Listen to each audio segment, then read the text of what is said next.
आंगणेवाडी जत्रोत्सव 2025। आंगणेवाडी जत्रा म्हणजे कोकणचं पंढरपूरच जणू। मसुरे गावात 12 वाड्या आणि या 12 वाड्यांपैकी एक वाडी म्हणजे आंगणेवाडी। आंगणे परिवार आयोजक लाखो भाविक देवीच्या दर्शनाला दरवर्षी येतात, परंतु कधी येथे कुठलाही अनुचित प्रकार घडला असे ऐकिवात नाही। शिस्तबद्धता, आध्यात्मिक भावपूर्ण वातावरण मन मोहित होऊन बेधुंद होते। जत्रेची तारीख ही भारतातल्या कुठल्याच कॅलेंडरच्या बरुकूम लिखित नाही। दरवर्षी ती आगळ्या वेगळ्या पद्धतीने निश्चित केली जाते। हेच या जत्रेचे अनोखेपण विलक्षण असून सर्वजण या जत्रेच्या दिवसाची तारीख ठरवण्याची वाट पाहत असतात। एकदा तारीख ठरली की त्वरित रेल्वे, एसटी बस यांच्या आरक्षणाला खिडक्यांवर धुंबड उडते।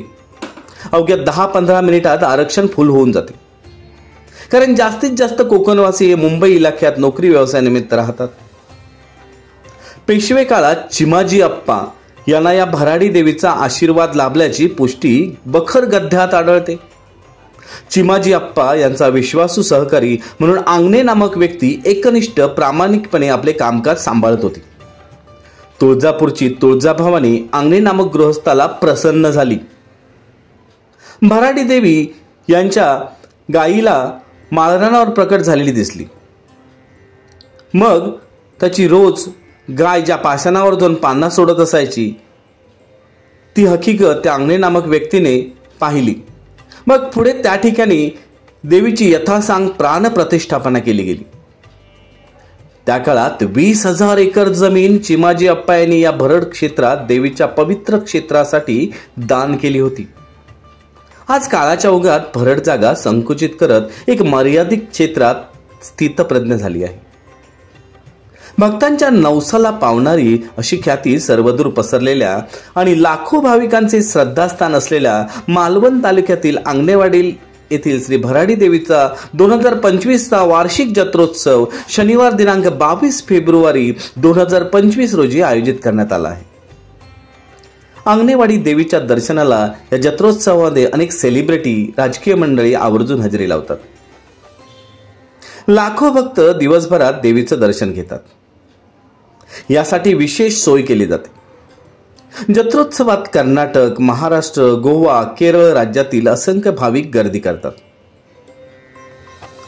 जत्रेच्या दिवशी अगदी भाल्या पहाटेपासून देवीच्या दर्शनासाठी लांबच्या लांब रांगा लागलेल्या असतात। भरडावर म्हणजे माळरानावर उभे राहून मनातील इच्छा मनोभावे देवीला सांगून नवस केला तर भराडी देवी नवसाला नक्कीच पावते। सोन्याचं लानं खणा नारळाने ओटी भरली जाते। जत्रेच्या रात्री संपूर्ण आंगणेवाडीमध्ये प्रत्येक आंगण्यांच्या घरी आलेल्या भाविकांना देवीचा महाप्रसाद रूपी जेवण देऊन संतुष्ट केले जाते। रात्री 12 वाजता देवीच्या प्रसादाची ताटे लागतात। नैवेद्याला ताट लावणं असं म्हटलं जातं।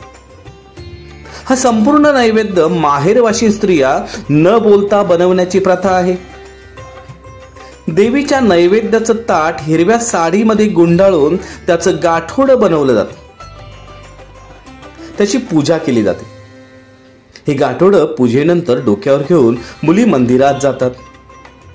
त्यांना वाट दाखवण्यासाठी पेटती मशाल घेऊन गावकरी त्यांच्या मागे जातात। देवीच्या मंदिरात गाठोडं उघडून गारानं म्हटलं जातं। काही प्रसाद आंगणेवाडीच्या घरात दिला जातो। हा प्रसाद मिळवण्यासाठी भाविकांची विशेष गर्दी असते, कारण या प्रसादाला देवी स्पर्श करते अशी भाविकांची धारणा आहे। प्रसाद मिळाला तर तो पूर्ण खायला जायला पाहिजे असा नियम आहे। तो प्रसाद घरी घेऊन जाता येत नाही। तांदळाच्या वड्याने देवी आली होती अशी गावकऱ्यांची श्रद्धा आहे, त्यामुळे देवी गावाबाहेर घेऊन जाण्यास परवानगी नसते। कोकणचं प्रतिपंढरपूर, प्रतिकाशी म्हणून आंगणेवाडी जत्रोत्सवाची ओळख सर्व परिचित आहे। तुळजापूरच्या तुळजाभवानीचे रूप म्हणजे आंगणेवाडी भराडी माता। निर्धार न्यूजसाठी धनंजय शेट्टे, मालवण।